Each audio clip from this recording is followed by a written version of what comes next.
Elma est l'héritier de la famille Edvan, et aujourd'hui est enfin le jour où il va subir le rituel de la bénédiction divine, mais depuis qu'il est petit, chaque fois qu'il voit ou apprend quelque chose de nouveau, il ressent un étrange sentiment de déjà-vu, comme s'il l'avait vécu ailleurs auparavant, presque comme s'il avait joué à un jeu avec exactement le même scénario, mais peu importe à quel point il y réfléchit, il n'a jamais pu comprendre pourquoi.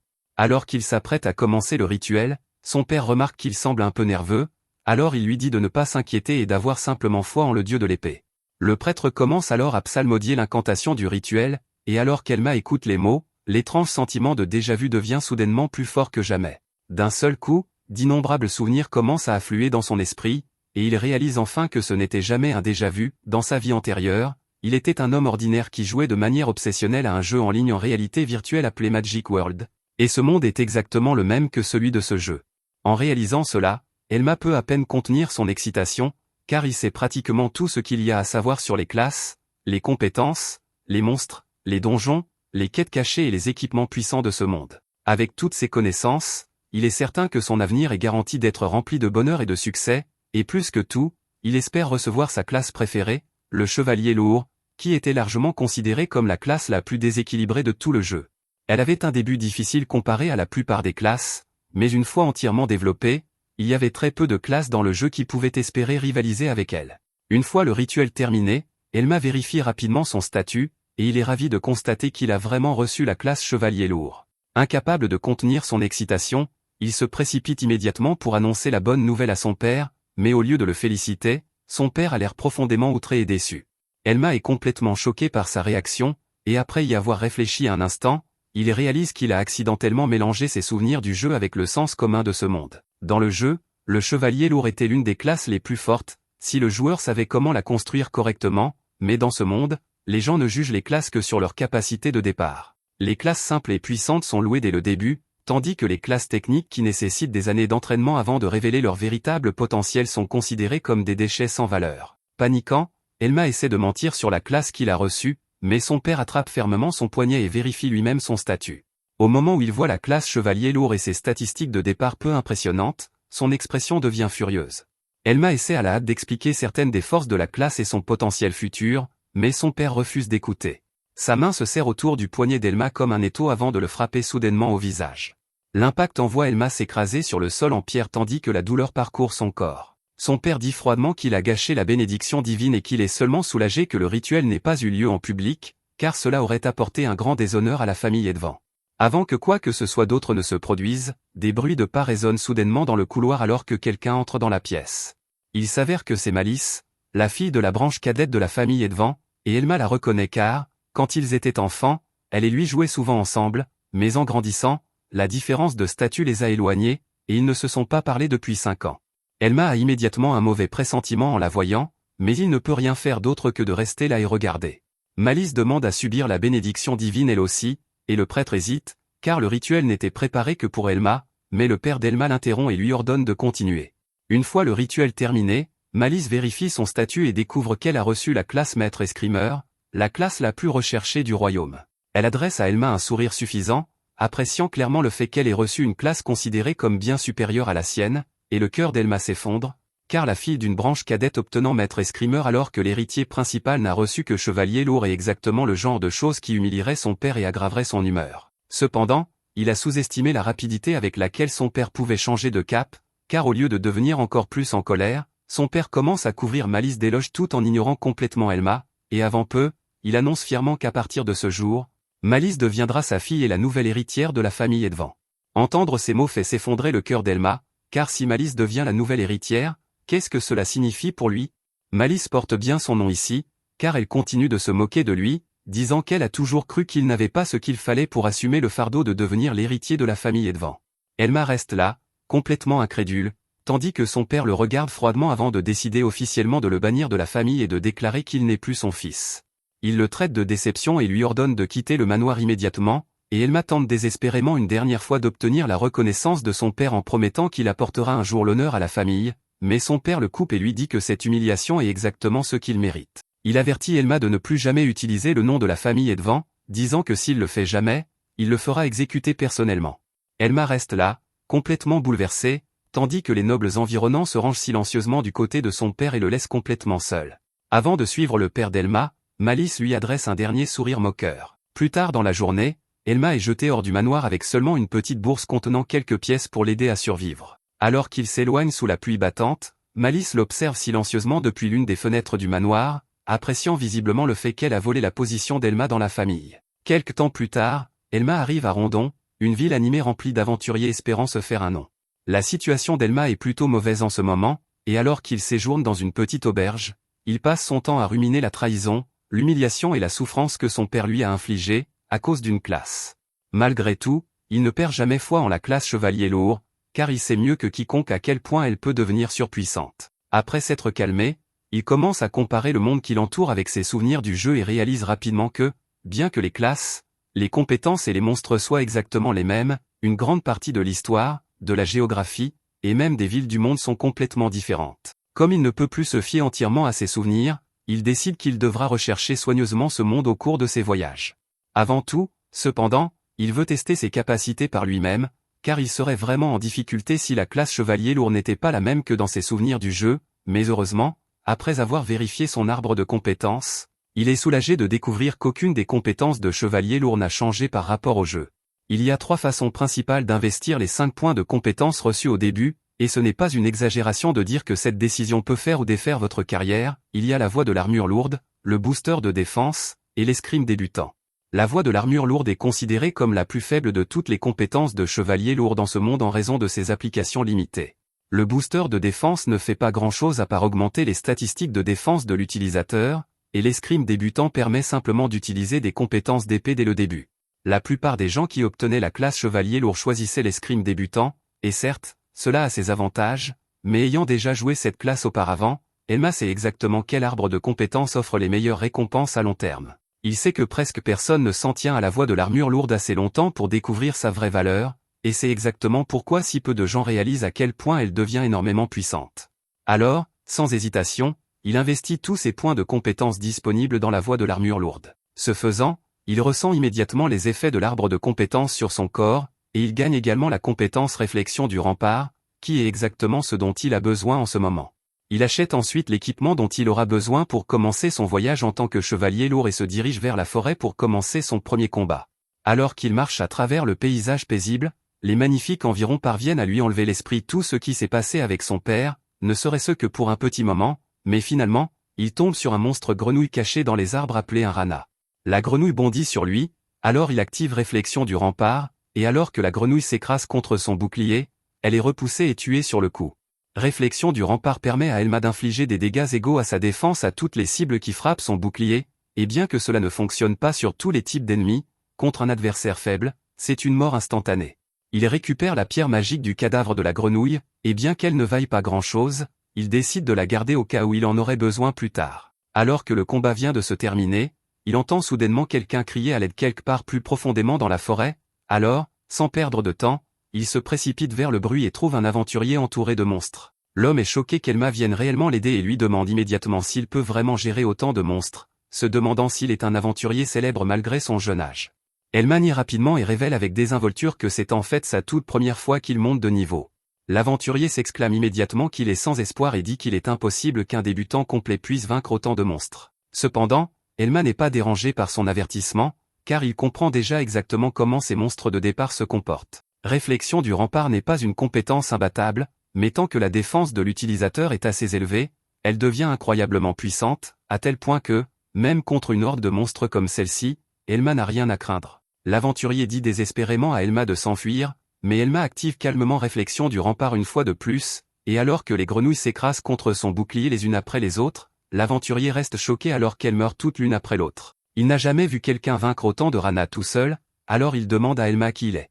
Elma s'apprête à donner son nom complet, mais il se souvient alors de ce que son père a dit à propos de ne plus jamais utiliser le nom de famille, et franchement, il ne veut rien avoir à faire avec cette famille non plus, alors il se présente simplement comme Elma, le chevalier lourd. Le système annonce soudainement qu'Elma a gagné un niveau. En l'entendant, il ouvre immédiatement son écran de statut pour vérifier ses statistiques mises à jour. En les parcourant, il est satisfait de constater que son attaque et sa défense ont toutes deux augmenté de 5 points. Ce n'est pas une amélioration énorme, mais c'est suffisant pour lui faire sentir que tout son travail acharné commence enfin à porter ses fruits. À ce moment-là, l'aventurier qu'Elma a secouru plus tôt s'approche de lui et se présente sous le nom d'Harris.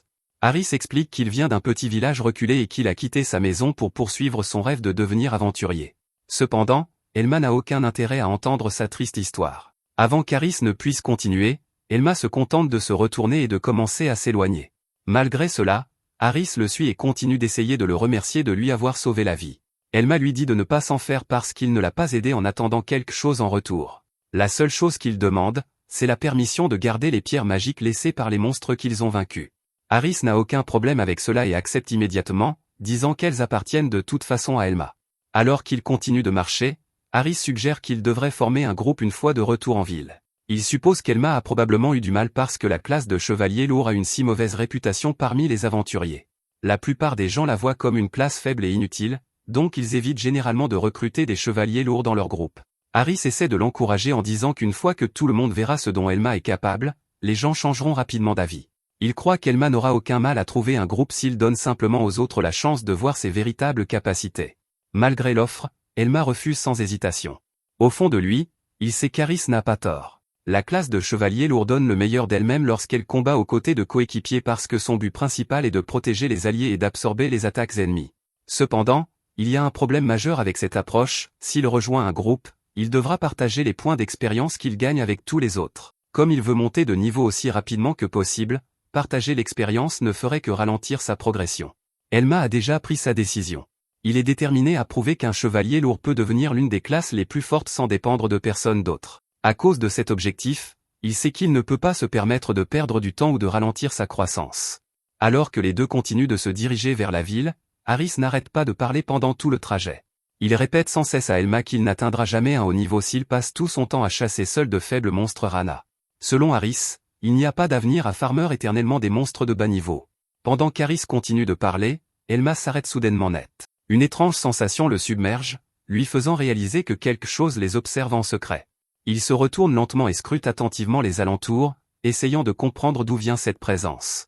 Sans aucun avertissement, un monstre araignée géant jaillit soudainement de sa cachette. L'énorme créature atterrit devant eux, bloquant leur chemin et faisant clairement comprendre qu'elle n'a pas l'intention de les laisser partir sans combattre. Elma active immédiatement sa compétence d'évaluation pour examiner le monstre. Après avoir vérifié ces informations, il réalise rapidement que le niveau de la créature est presque 2 fois plus élevé que le sien. La différence de force est si grande que ce combat pourrait facilement devenir une situation de vie ou de mort. Au moment où Harris voit l'araignée géante, il manque de se faire pipi dessus de peur. Pendant ce temps, au lieu de céder à la peur, Elma reste calme et commence immédiatement à réfléchir à une stratégie qui pourrait leur permettre de survivre. En étudiant le monstre plus attentivement, Elma découvre qu'il se cachait en utilisant une compétence appelée ramper rampant, lui permettant de dissimuler complètement sa présence jusqu'au moment parfait pour attaquer. Il remarque également que l'araignée possède plusieurs autres capacités dangereuses, y compris poison lent, qui peut affaiblir progressivement sa cible, et griffe flamboyante, une attaque puissante capable d'infliger des dégâts dévastateurs si elle touche. Elma réalise rapidement que sa compétence réflexion de rempart ne sera pas très utile contre ce monstre. La compétence ne reflète une attaque que si sa défense est au moins aussi élevée que la puissance de l'attaque qu'il reçoit. Comme l'araignée est beaucoup plus forte que lui, essayer de compter sur cette compétence en ce moment serait complètement inutile. Voyant à quel point la situation est devenue dangereuse, Harris commence à se blâmer de les avoir conduits dans ce pétrin. Bien qu'il tremble de peur, il rassemble son courage pour s'avancer et dit à Elma de courir pendant qu'il reste derrière pour retenir le monstre. Elma voit clairement qu'Harris est terrifié et à peine capable de tenir debout. Alors, il le dépasse calmement et lui dit de lui laisser le combat. Sans perdre une seconde de plus, Elma ouvre son écran de statut et décide d'investir chacun de ses points de statistiques restants dans la compétence serment de l'armure lourde. Dès qu'il y verse tous ses points, la compétence évolue et débloque une toute nouvelle capacité appelée désarmement. Cette nouvelle compétence réduit temporairement la statistique d'attaque d'un ennemi de 20% pendant exactement 1 minute à chaque fois qu'elle touche avec succès. Réalisant que c'est peut-être sa seule chance, Elma se précipite droit sur l'araignée. Il sait que c'est un combat extrêmement risqué, un combat où une seule erreur pourrait le tuer. Mais ce sont exactement ce genre de combat qui l'excite le plus. Le combat commence immédiatement, et malgré l'énorme écart de niveau, Elma parvient à tenir tête à l'araignée géante pendant un court instant. Même ainsi, il sait qu'il ne peut pas continuer à se défendre éternellement car le monstre est toujours beaucoup plus fort que lui. Soudain, l'araignée invoque un cercle magique puis tire un rayon empoisonné directement sur lui. Au lieu d'esquiver, Elma laisse intentionnellement l'attaque le toucher, ce qui fait paniquer Harris parce qu'il pense qu'Elma vient de jeter sa vie. Cependant, cela faisait partie du plan d'Elma depuis le début. À l'instant où l'araignée baisse sa garde, Elma se précipite et la frappe avec sa compétence désarmement nouvellement acquise. Bien que l'attaque elle-même laisse à peine une égratignure sur le monstre, Elma sait que l'important est que la compétence a fait effet. L'attaque de l'araignée est désormais réduite de 20%. Furieuse que son attaque ait échoué, l'araignée active immédiatement sa compétence griffe flamboyante et envoie l'attaque sur Elma. Une énorme explosion éclate au moment où l'attaque touche, remplissant toute la zone de fumée et de débris. Observant à distance, Harris est convaincu que personne ne pourrait survivre à une attaque pareille. Alors qu'il commence à perdre espoir, Elma sort calmement de la fumée sans une seule blessure grave. Avant que l'araignée ne puisse réagir, Elma se précipite à nouveau et place un autre désarmement avec succès. Les effets se cumulent, réduisant désormais l'attaque de l'araignée de 40% au total. Voyant la baisse spectaculaire de la force du monstre, Elma ne peut s'empêcher de sourire. Pour la première fois depuis le début du combat, il réalise qu'il a réellement une chance de gagner. Furieuse que sa proie soit toujours debout, l'araignée géante pousse un cri strident avant de se précipiter pour une dernière attaque. Elle met tout ce qu'elle a dans une frappe désespérée, espérant achever Elma une fois pour toutes. Mais à la toute dernière seconde, Elma active sa compétence réflexion de rempart. Maintenant que l'attaque de l'araignée a été suffisamment affaiblie, les conditions de la compétence sont enfin remplies. L'attaque du monstre est reflétée contre lui avec une force terrible, infligeant assez de dégâts pour abattre l'araignée géante au sol et retourner complètement le combat en faveur d'Elma. Elma s'approche lentement de l'araignée géante alors qu'elle est au sol, son corps frémissant encore des dégâts qu'elle vient de subir. Sans lui laisser le temps de récupérer, il lève son arme et porte le coup final, tuant le monstre une fois pour toutes. Au moment où l'araignée meurt, son système s'illumine immédiatement de plusieurs notifications.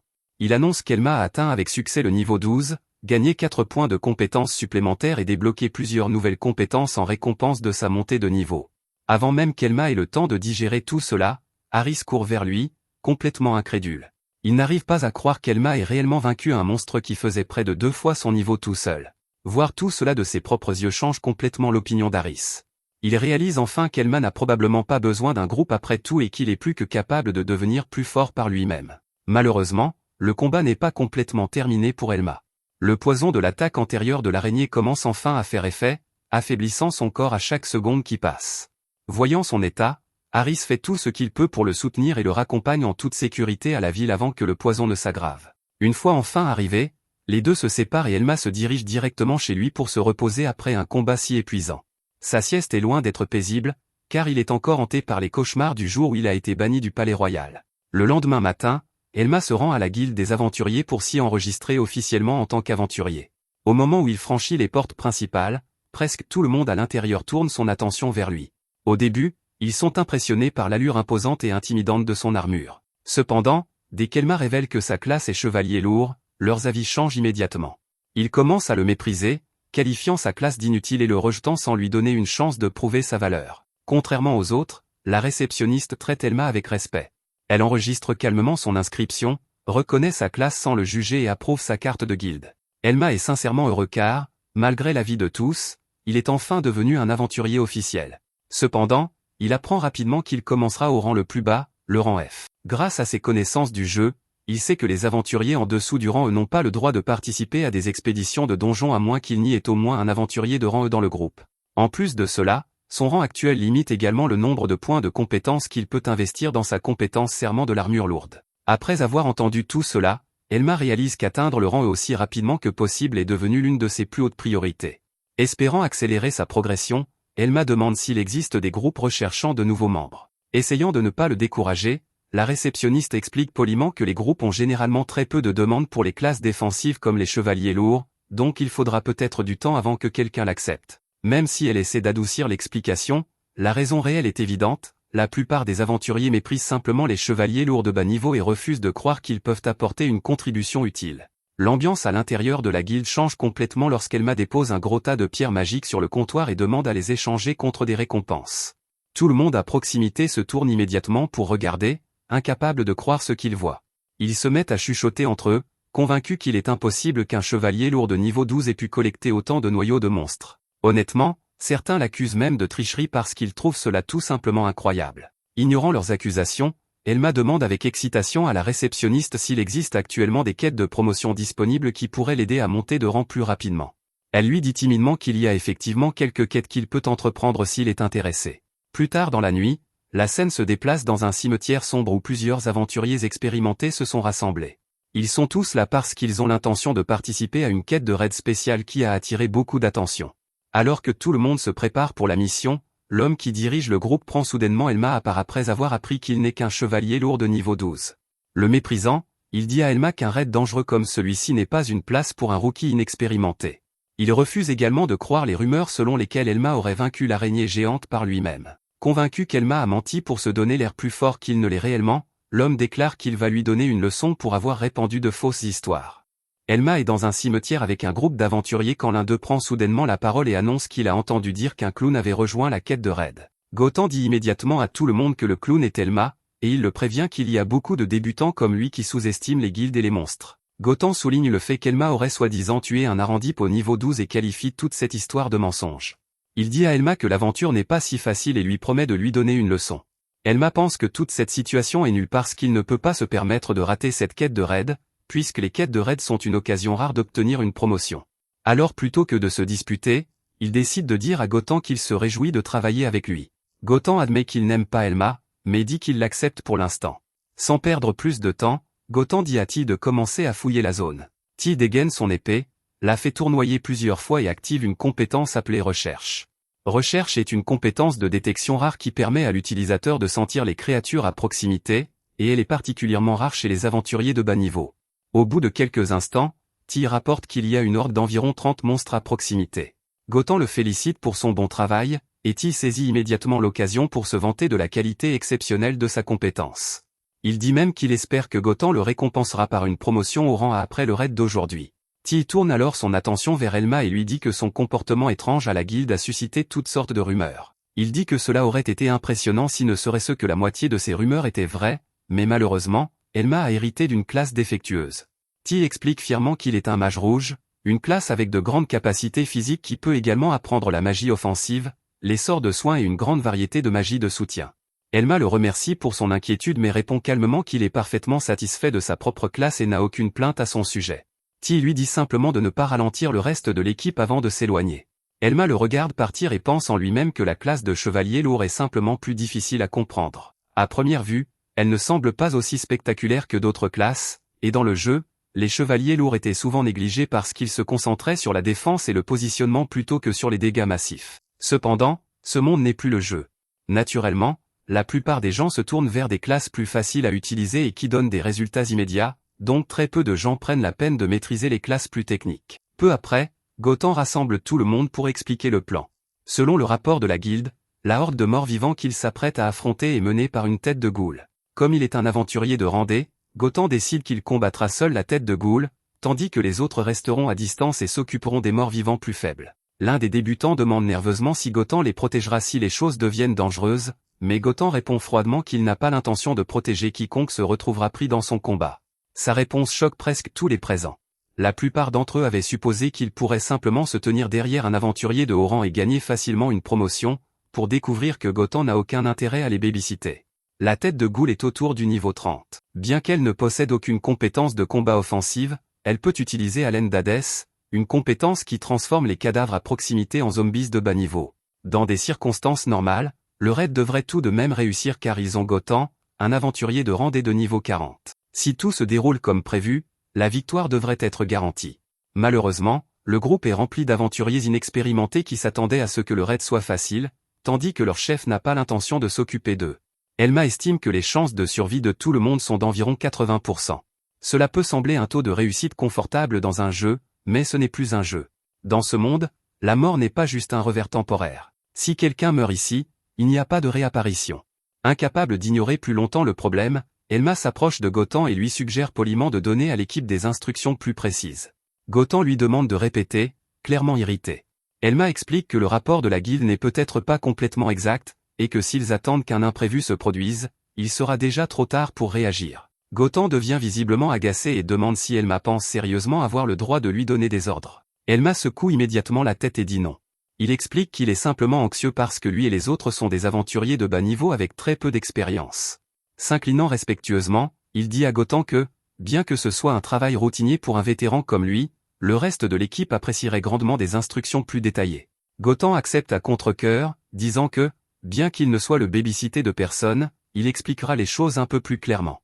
Avant que Gotham puisse continuer, Ti l'interrompt soudainement et se moque d'Elma, disant que seul quelqu'un avec une classe défectueuse aurait peur de quelques morts-vivants faibles. Il rit et dit qu'il ne s'attendait pas à ce qu'Elma vienne pleurer auprès de Gotham juste avant le début de la bataille. Ti dit avec assurance à Gotham qu'ils n'ont besoin d'aucune instruction, et que les lâches devraient simplement rester à l'arrière s'ils ont trop peur pour se battre. À cet instant précis, le sol se met à trembler. Des mains putréfiées jaillissent de la terre tandis que des morts-vivants commencent à sortir des tombes dans toutes les directions. Les aventuriers se fichent de peur alors que des dizaines de monstres encerclent lentement le cimetière, mais Elma dégaine calmement son épée, tandis que Gotham serre sa propre arme et se prépare à charger. Quelques instants plus tard, la tête de Ghoul apparaît enfin. L'énorme mort-vivant pousse un rugissement terrifiant, et Ti s'effondre immédiatement au sol de terreur. Gotham demande avec colère à Ti ce qu'il pense faire, avant d'ordonner à Ti et Paul de lui dégager un chemin. Pendant ce temps, Elma se tourne vers le reste du groupe et leur dit de se concentrer sur les sbires de la tête de Ghoul.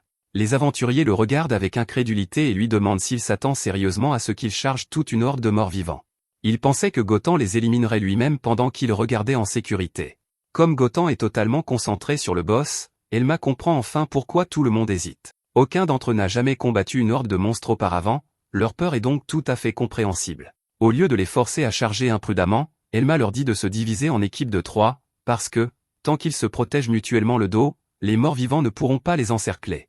Son explication calme donne à tous assez de confiance pour bouger, mais ils ne savent toujours pas quoi faire, alors il lui demande ce qu'il compte faire. Elma répond calmement qu'il attirera les morts-vivants vers lui sur la ligne de front et leur donnera assez de temps pour s'organiser.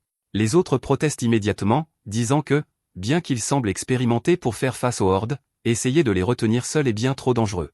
Ils font remarquer que personne ne peut soigner assez rapidement pour survivre à une telle pression. Avant que quiconque puisse l'arrêter, un mort-vivant s'approche soudainement par derrière d'un aventurier effrayé.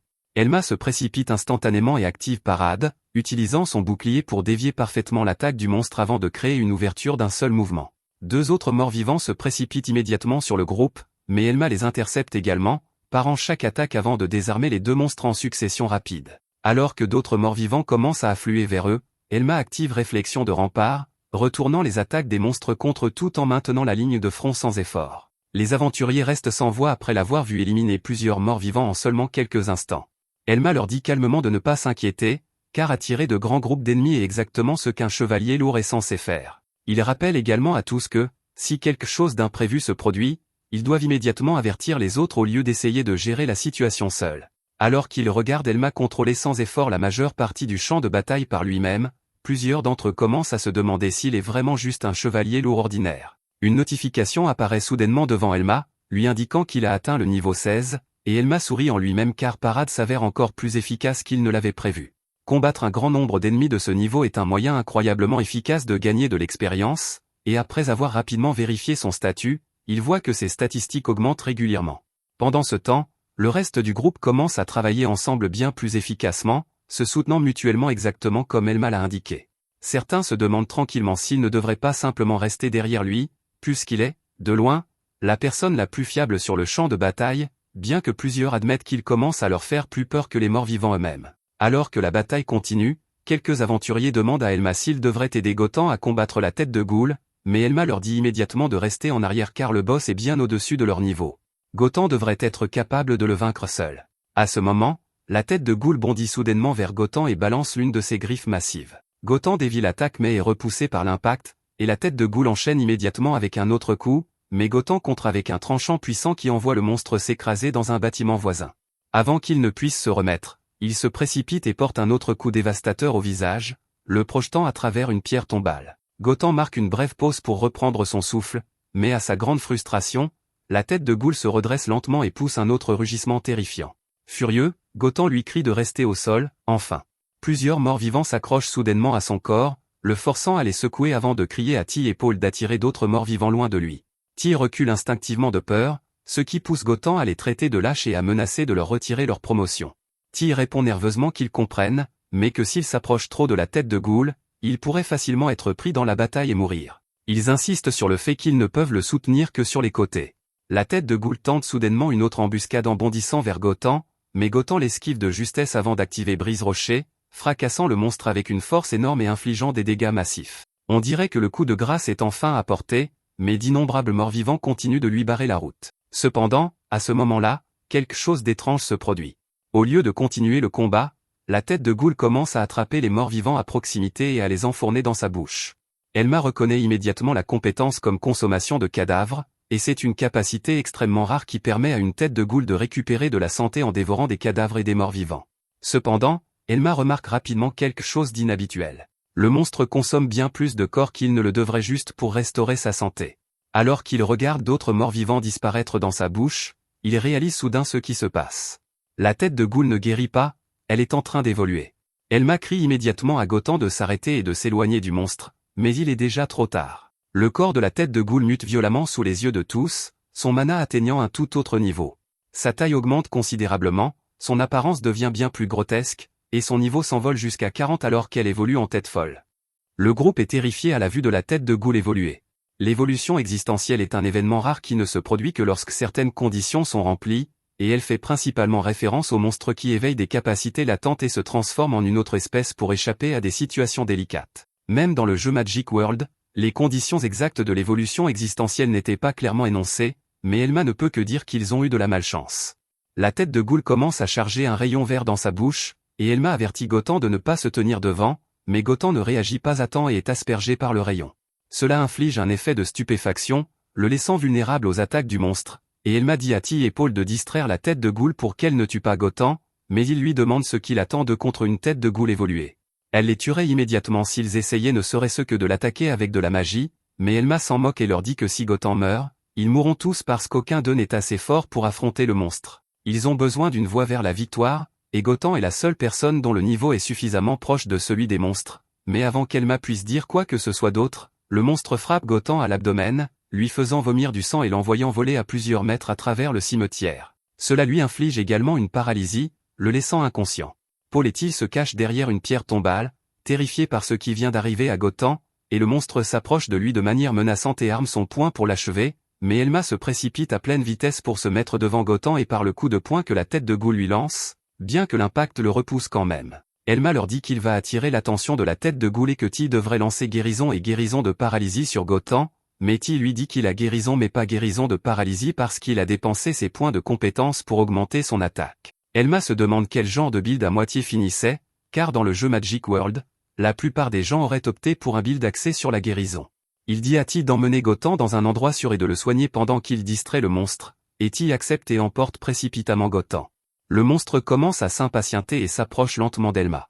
Les gens se remettent généralement du poison d'un tête folle après environ 3 minutes, donc si Elma peut tenir la tête de Ghoul jusqu'à ce moment-là, Gotan pourra l'aider à la combattre, mais Elma n'avait aucune idée que la réalité serait si différente du jeu, et il décide de combattre la tête de Ghoul évoluée jusqu'à ce que Gotan se rétablisse.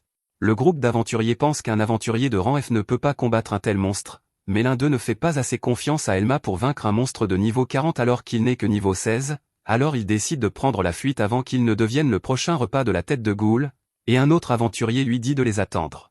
Elma ne les juge pas car il ne tiendrait pas plus de 10 secondes s'il rejoignait le combat, et il ne peut pas se permettre de protéger des aventuriers de Baran tout en combattant la tête de Ghoul. Ti a tellement peur de la tête de Ghoul qu'il tremble visiblement, mais Gotan semble commencer à se rétablir. Le monstre pousse un rugissement, surprenant Elma, mais il pense tactiquement que puisqu'il est niveau 16 tandis que le tête folle est niveau 40, une seule erreur signifie la mort, pourtant, il décide quand même de se battre. La tête de Ghoul lance un coup de poing, mais Elma parvient à l'esquiver, et il décide de compter sur la stratégie car il ne peut pas gagner en combat frontal. Il s'élance vers l'herbe, et la tête de Ghoul le poursuit, mais après un court moment, elle s'arrête et réalise qu'elle ne peut plus le voir. Elle commence à chercher frénétiquement, mais il reste hors de vue. Elma court d'un endroit à l'autre, utilisant les pierres tombales comme couverture, mais alors qu'il passe devant l'une d'elles, le monstre entend par hasard ses pas et se tourne immédiatement vers le bruit, mais Elma parvient à s'échapper à temps pour éviter d'être attrapée. Il lance ensuite une pierre vers le monstre pour le distraire un petit moment, et alors que la tête de Ghoul se tourne, il saisit l'opportunité et se précipite directement sur elle pour la trancher. Cependant, avant qu'il ne puisse porter un coup, le monstre réagit et lui lance un coup de poing, le forçant à esquiver car encaisser un tel coup de plein fouet le tuerait certainement. Le monstre disparaît en moins d'une seconde, et c'est maintenant au tour d'Elma de le chercher. Il commence à regarder autour de lui pour trouver la tête de Ghoul, mais cette fois, l'embuscade du monstre fonctionne parfaitement, et elle atterrit un coup de poing qui l'envoie s'écraser contre une pierre tombale de l'autre côté du cimetière. Elma réalise que la différence de niveau entre eux est tout simplement trop grande pour qu'il la surmonte, et la situation devient réellement dangereuse car il réalise qu'il pourrait vraiment mourir ici. Il voulait éviter ce genre de situation dès le début du raid, mais il ne s'attendait jamais à affronter un adversaire aussi puissant, donc il était complètement mal préparé. C'est une situation à haut risque et haute récompense qui le pousse dans ses derniers retranchements, mais il doit admettre que les enjeux élevés lui font vraiment battre le cœur, et il ne serait pas un homme s'il abandonnait maintenant, alors il se précipite directement vers la tête de Ghoul avec toute la force qui lui reste. L'un des aventuriers est surpris et demande si le chevalier lourd arrive réellement à tenir tête à la tête de Ghoul, mais un autre pense qu'Elma est juste en train de perdre lentement, et c'est un miracle qu'il ne soit pas encore mort. Elma continue d'esquiver les attaques du tête folle, et il réalise que s'il le laisse attaquer librement, il finira par porter un coup décisif. Il doit contre-attaquer pour le tenir en respect, alors il ouvre sa fenêtre de statut et investit tous ses points dans l'escrime débutant, débloquant une compétence appelée tranchant vital. Elle permet à l'utilisateur de déchaîner un puissant tranchant à portée 0, ce qui la rend particulièrement efficace contre les cibles avec une défense élevée. La tête de Ghoul bondit en l'air et frappe Elma, mais il par l'attaque, glisse sous sa jambe et utilise tranchant vital sur son dos. L'attaque inflige très peu de dégâts en raison de la différence de niveau écrasante. Tranchant vital sacrifie la portée de la lame, c'est pourquoi elle était considérée comme une compétence défectueuse, mais ses dégâts élevés complètent parfaitement le chevalier lourd à faible attaque et haute défense. Même ainsi, cela ne suffira pas à le vaincre. La tête de Ghoul commence à lancer des coups de poing sur Elma, mais il esquive chacun d'eux et remarque qu'elle devient de plus en plus imprudente. La tête de Ghoul s'énerve et se met à frapper le sol par frustration, mais Elma lui dit que le vrai combat commence maintenant car son travail est terminé. Gotan est directement au-dessus de la tête de Ghoul et déchaîne fendeur de dragon divisé. Du sang jaillit des yeux du monstre, et il pousse un dernier cri avant de s'effondrer mort. Le groupe d'aventuriers célèbre avec joie d'avoir survécu pour voir un autre jour, mais Gotan regarde Elma et se sent humble parce qu'un simple rang F a réussi à survivre contre un monstre qui a failli le tuer. Elma monte de niveau, passant du niveau 16 au niveau 23, mais atteint sa limite absolue et tombe à genoux d'épuisement. Il remercie Gotan d'être arrivé juste à temps car sinon il serait mort. Gotan regarde Elma pendant un long moment avant de s'excuser auprès de lui et d'admettre que son leadership était inadéquat, il avait été négligent, et Elma avait eu raison sur tout. Elma est complètement stupéfait que Gotan s'excuse réellement et assume la responsabilité de ses erreurs. Gotan lui dit de prendre la pierre magique de niveau 40 que le boss a laissé tomber, et Elma pense qu'elle devrait valoir pas mal, alors il accepte volontiers car il est fauché après que son cousin de la branche cadette ait pris tout ce qu'il possédait. Elma demande s'il est vraiment d'accord, mais Gotan le rassure que c'est juste puisque c'est Elma qui a vaincu le monstre. Gotan regarde à nouveau et remarque que la tête de Ghoul a aussi laissé tomber un objet, et Elma lui demande s'il le veut, mais Gotan tient sa décision car il ne revient jamais sur sa parole. Elma a vaincu le monstre, donc les récompenses lui appartiennent. Pas une seconde plus tard, cependant, Gotan demande si Elma peut au moins vérifier la description de l'objet, et Elma lui lance un regard fatigué avant d'accepter. Elma vérifie les statistiques du bouclier et découvre qu'il s'appelle le bouclier de la rage de Daemon et vaut 3 millions d'or. Il lit ses capacités et apprend qu'après avoir bloqué une attaque avec le bouclier, la prochaine attaque de l'utilisateur gagne 8 points d'attaque supplémentaires. Il pense que c'est un excellent objet car réflexion du rempart ne s'active que lorsque son armure est frappée, mais avec un tel bouclier, il pourrait neutraliser presque n'importe quelle attaque de son niveau avant de contre-attaquer. Le seul problème est que vendre quelque chose d'aussi précieux attirerait certainement beaucoup d'attention indésirable, et l'attention est la dernière chose qu'il veut en ce moment. Gotan prend l'air d'un homme avide quand il entend que ça vaut 3 millions d'or, mais au moment où Elma le regarde, il se reprend si fort que sa tête brille presque au clair de lune. Elma interroge Gotan sur sa promotion, mais Gotan lui dit de ne pas s'inquiéter car il dira à la guilde que refuser de promouvoir Elma serait leur perte et qu'il ferait mieux de le faire immédiatement. Il dit que la guilde l'avait averti de s'assurer qu'Elma n'avait pas triché, mais il réalise maintenant que cet avertissement était complètement mal avisé, et si quelqu'un s'y oppose, il l'assommera lui-même. Ti s'approche et demande à Gotan s'il peut aussi approuver sa promotion, puisque c'est sa guérison qui a remis Gotan sur pied, mais Gotan crie après Ti parce qu'il a complètement perdu ses nerfs contre ce monstre, donc il ne peut pas l'approuver. Il y aura des défis bien plus grands qui l'attendent dans les donjons, et il devrait passer plus de temps à accepter des quêtes qu'il peut réellement gérer, mais même s'il ne dit cela que par souci, Ti se fâche et s'en va en claquant la porte. De retour à la guilde des aventuriers, tout le monde discute lorsqu'ils surprennent la réceptionniste, et ils se tournent tous pour regarder alors qu'elle paie à Elma 130 000 pièces d'or pour avoir accompli le raid, 200 000 pièces d'or pour 10 pierres magiques blanches, et encore 600 000 pièces d'or pour la pierre magique de tête folle évoluée de la tête de Ghoul. Gotan rit qu'Elma ait en fait gagné plus d'argent que lui cette fois, et Elma dit que les raids sont vraiment l'un des moyens les plus rapides de gagner de l'argent, mais tous les membres de la guilde sont choqués qu'un chevalier lourd gagne autant. La réceptionniste demande à Gotan si Elma a vraiment vaincu la variante de la tête de Ghoul. Un aventurier dit qu'Elma avait déjà fait lever les sourcils lorsqu'il avait rapporté des pierres magiques de haut niveau auparavant, tandis qu'un autre demande quel niveau il est. Tout le monde continue d'assaillir Gotham de questions parce qu'il pense que l'idée qu'un chevalier lourd vainque un tête folle de niveau 40 est trop incroyable, mais Gotham frappe du poing sur le bureau pour les faire taire. Il demande comment ils osent douter d'Elma ou insulter son jugement pour avoir approuvé la promotion, et toute la guilde tombe dans le silence alors que Gotham lance un regard furieux à tout le monde. Après avoir fini d'échanger les pierres magiques et de collecter leurs récompenses, Elma remercie Gotham pour tout ce qu'il a fait pour lui, et Gotham apprécie, alors il dit qu'il devrait se revoir un jour. Grâce à Gotham qui a empêché tout le monde de médire dans son dos, Elma a officiellement été promue au rang E. Plus tard, il erre dans la ville en réfléchissant à quoi faire maintenant qu'il a atteint le rang E. Au rang E, il peut enfin entrer dans les donjons et farmeurs de l'or, mais la stratégie de réflexion du rempart repose sur une défense écrasante et ne fonctionne de manière fiable que contre les ennemis débutants, donc avec sa configuration de compétences actuelle, il va rester bloqué à farmer des niveaux pendant un bon moment.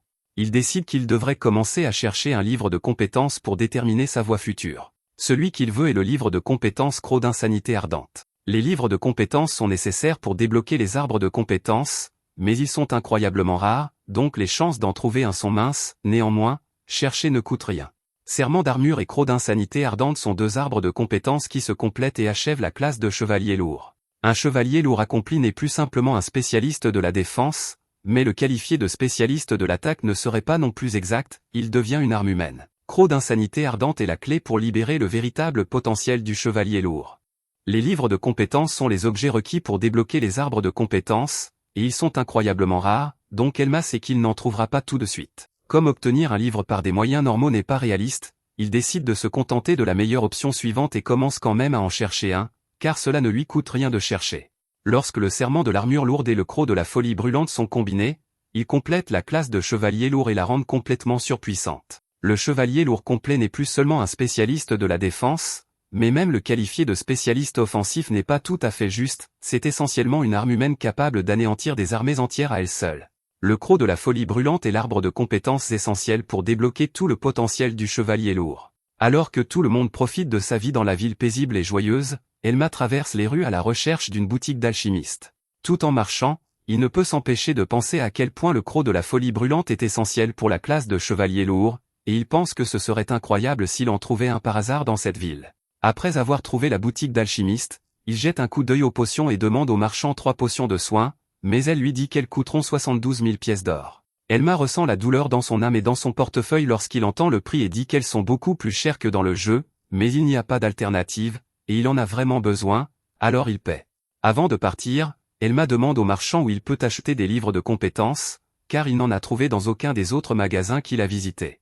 Un chevalier lourd est essentiellement bloqué en mode tutoriel jusqu'à ce qu'il obtienne le livre de compétences Croc de la folie brûlante. Le marchand lui dit que l'achat et la vente de livres de compétences sont interdits, les gens sont autorisés à utiliser les livres de compétences qu'ils ont obtenus lors de raids, mais à part cela, la guilde des aventuriers en donne presque tous aux nobles et à l'église.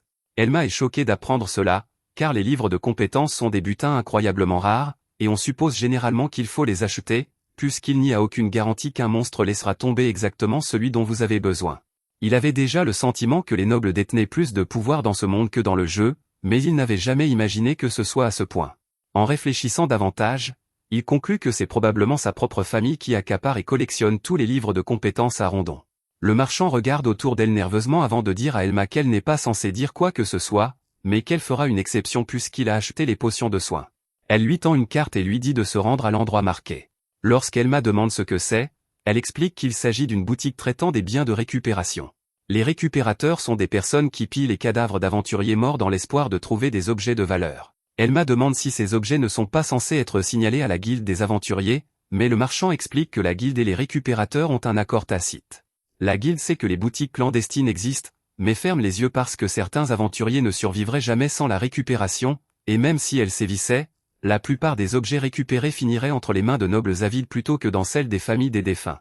Les nobles achètent les livres de compétences à bas prix et les thésaurisent au lieu de les utiliser, même s'ils n'ont aucune idée de la difficulté de survivre en tant qu'aventurier, et le simple fait d'en parler rend le marchand clairement furieux. Elma se traite de naïf, car si les souvenirs de sa vie antérieure n'étaient jamais revenus et qu'il était devenu un maître épéiste au lieu d'un chevalier lourd, il n'aurait jamais rien réalisé de tout cela.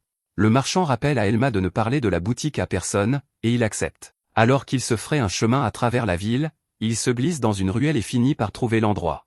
Il hésite un instant avant de décider d'entrer, mais au moment où il franchit la porte, il est accueilli par un épais nuage de fumée qui le fait tousser violemment. Se couvrant la bouche, il regarde autour de lui, mais ne voit rien au premier abord, ce qui lui fait se demander s'ils vendent vraiment des livres de compétences ici. Cependant, après avoir regardé une seconde fois, il remarque plusieurs livres de compétences soigneusement disposés sur une étagère. Avant qu'il puisse les examiner, une vieille dame commande soudainement qu'il a une belle armure, le surprenant. Après avoir retrouvé son calme, Elma lui dit qu'il a de l'or et qu'il aimerait jeter un œil à ses livres de compétences. Elle lui dit avec désinvolture de se servir, car ses empreintes digitales ne les rendront pas moins précieux. Elma prend le premier livre de compétences, et le système l'identifie comme étant le livre de compétences tir à l'arc débutant avec une valeur marchande de 2 millions de pièces d'or. C'est la deuxième fois aujourd'hui qu'Elma sent son portefeuille lui demander grâce, car c'est 500 000 pièces d'or de plus que dans le jeu. À l'époque, les prix du marché étaient déterminés par les échanges entre joueurs, donc les prix là-bas étaient probablement basés sur l'offre et la demande réelle. Ici, les livres de compétences ont très probablement subi une inflation ridicule parce que les nobles en thésaurisent presque tous. La vieille dame lui dit qu'elle vendra le livre pour 3 millions de pièces d'or, ce qui fait qu'Elma se met à transpirer froid. Elle explique qu'elle prend un risque énorme en dirigeant cette affaire, les fonctionnaires locaux peuvent faire semblant de ne pas remarquer, mais si leurs supérieurs l'apprennent jamais, elle pourrait y laisser sa tête. Même si Elma vendait le bouclier de la rage de Daemon qu'il a obtenu lors du raid précédent, il n'aurait assez d'argent que pour acheter le livre de compétences tir à l'arc débutant, donc il n'y a aucun moyen qu'il puisse se permettre un livre de compétences rare. Après avoir vérifié la majeure partie de la collection, Elma conclut qu'aucun d'entre eux n'est ce qu'il recherche. Cependant, lorsqu'il atteint le dernier livre, ses yeux s'écarquillent d'excitation, car c'est le seul arbre de compétences essentiel pour la classe de chevalier lourd, le croc de la folie brûlante. La vieille dame remarque à quel point il est excité et commande qu'il doit être un original si c'est le livre qu'il veut, mais Elma ne prête pas attention à la remarque et demande immédiatement le prix. Elle lui dit calmement que cela coûtera 50 millions de pièces d'or. Elma ne peut s'empêcher d'être étonnée qu'elle laisse quelque chose d'aussi précieux à la vue de tous sans garde visible, mais la vieille dame sourit d'un air narquois et lui dit que s'il est si convaincu qu'elle n'est qu'une vieille femme faible, il est le bienvenu pour tester cette théorie. Elle mentionne avec désinvolture qu'elle a jeté 5 hommes hors de la boutique pas plus tard que l'autre jour. Réalisant que l'intimidation ne fonctionnera pas, Elma passe au plan B et lui demande si elle accepterait de lui réserver le livre de compétences.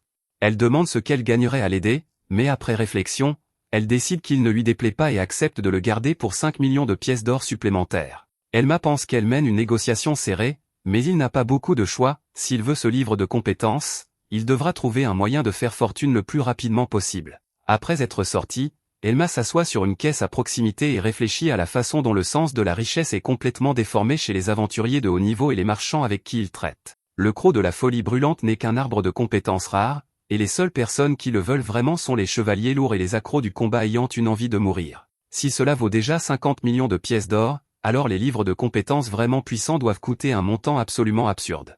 Il commence à réfléchir à des moyens pratiques de gagner de l'argent. Cultiver des butins rares dans les donjons est une option, mais les chevaliers lourds n'ont pas les dégâts nécessaires pour le faire efficacement.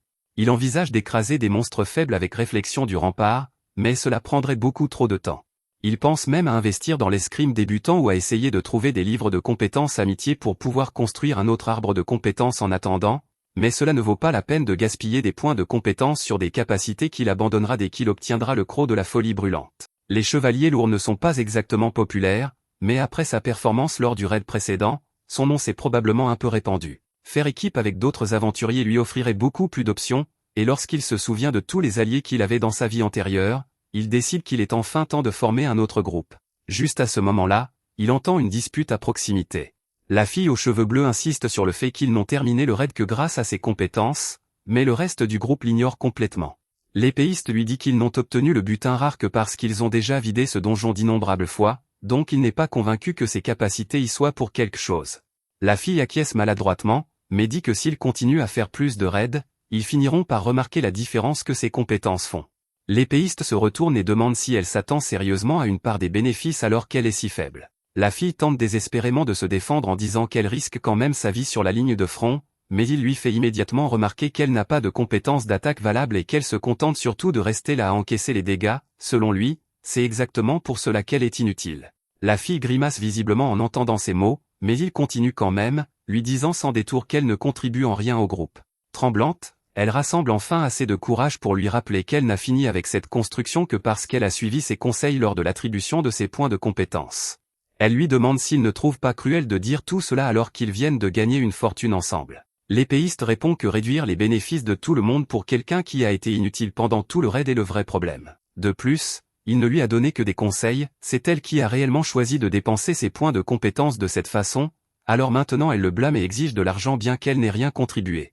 Elma reconnaît immédiatement la situation, c'est une construction terrible combinée à l'argument classique sur la répartition du butin, quelque chose qui arrivait tout le temps dans le jeu.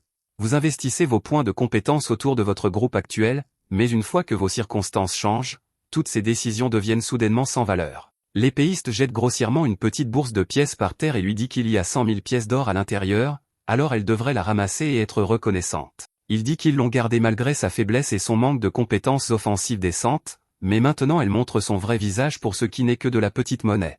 Ress ajoute que ce n'est pas comme s'il pouvait se permettre de partager l'aubaine inattendue qu'ils viennent de recevoir. Luchi s'excuse, mais l'épéiste dit que ce n'est pas assez, il la vire du groupe avant de lui souhaiter sarcastiquement bonne chance pour trouver un autre groupe, bien qu'il doute que quiconque recrute quelqu'un dont la construction terrible a complètement ruiné son avenir. Le système de points de compétence est absolument brutal. Vous devez combattre des monstres de votre niveau ou supérieur pour gagner de l'expérience significative, mais si votre construction est assez faible pour que vous ne puissiez pas affronter des ennemis de votre niveau, alors monter de niveau devient presque impossible. Elma se demande si elle a gaspillé ses points de compétence sur l'accélérateur de vitesse ou peut-être sur un arbre de compétences d'armes dont elle n'avait pas besoin.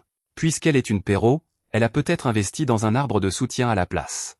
Alors qu'il continue d'écouter, Elma analyse attentivement la conversation et commence à se demander si elle ne possède peut-être pas un arbre de compétences particulier. Plus il réfléchit, plus il est convaincu que c'est exactement celui qu'il soupçonne. S'il a raison, alors elle possède un arbre de compétences incroyablement puissant, donc il ne comprend pas pourquoi quelqu'un voudrait se débarrasser d'une personne comme elle. Juste à ce moment-là, la fille court après son ancien groupe, les suppliant désespérément de la reprendre et s'excusant d'avoir été égoïste, mais avant qu'elle ne puisse les rejoindre, Elma s'avance, la retient doucement et lui demande de former un groupe avec lui.